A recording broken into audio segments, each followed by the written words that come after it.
Our story, Every Falling Star, takes place in a country called North Korea, which was formed in September of 1948. It was colonized many times. The first time by Japan in World War II, when they were a giant empire fighting against the Allied powers or the UN. When Japan withdrew from the war because of the two atomic bombs, the North Korea and all these red countries up here were sent into occupation by the Soviet Union and other Allied powers. After 3 years after the war, Kim Il Sung came into power, which started the Kim dynasty, and that is the same dynasty that rules today, after the Korean War.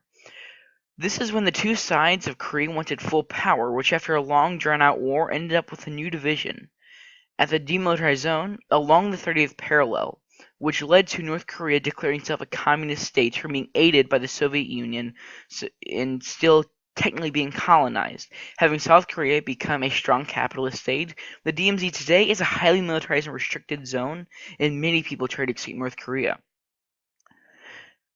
When North Korea came out of every time out of occupation when the fall of the Soviet Union happened in December 26th of 1991.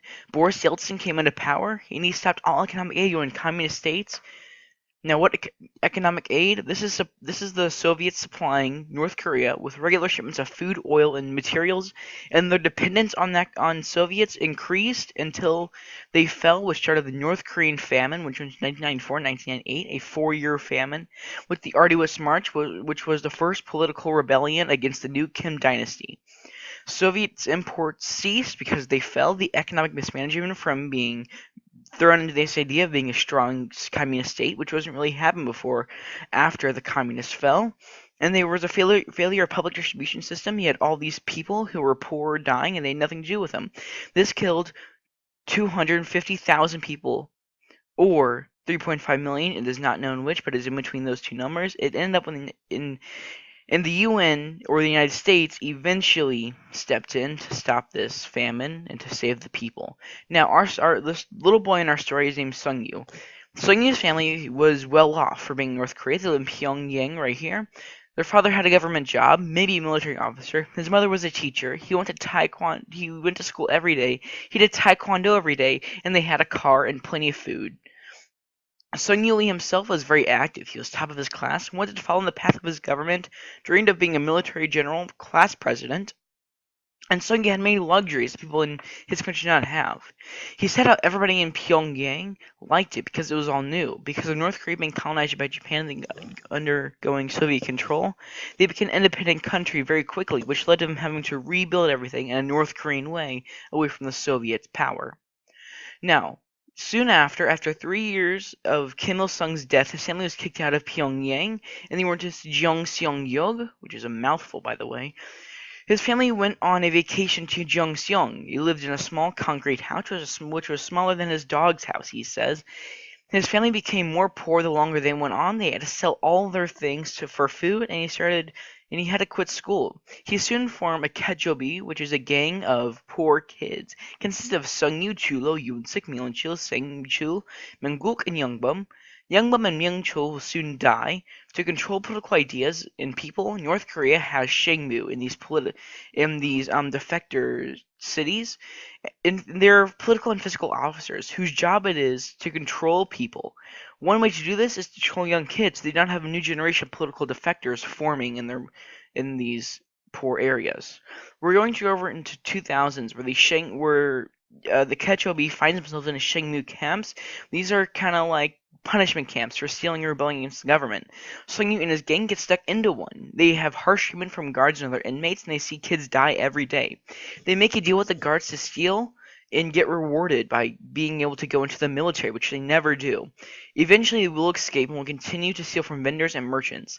These camps are prison camps, which were made to kill people, possibly political refugees, and to limit people from spreading negative theories of the regime, and to have the U.S. and UN stay out of not be involved. From 2000 to 2001, they continued to steal. They fight other gangs for territory, so will suffer the loss of a young bum who will soon die from a fight. The group goes into a small mourning period, now having two brothers die. They travel along the eastern North Korean coast and to port cities to gain a lot of territory, unlike any other gang. In 2003, Sungju will eventually escape, and the Ketchup will separate. He gets smuggled into China, then goes into an airport where he thinks he is flying to Hanguk, but ends up going to South Korea. Sungyu will then go to the United States and say he has found his father, but not his mother. Most people are try to go through this area called the demilitarized zone, which is heavily militarized by South Korean, North Korean, and U.S. officers. North Korean development, so he has a whole, so we can see where he's coming from. GDP per capita is 1,700 U.S. dollars. U.S. it is 59 million U.S. dollars. Now, GDP total is 30 billion US dollars, while in the US it is 19 trillion, which is huge. And this is a graph between them in South Korea. North Korea is red, South Korea is blue.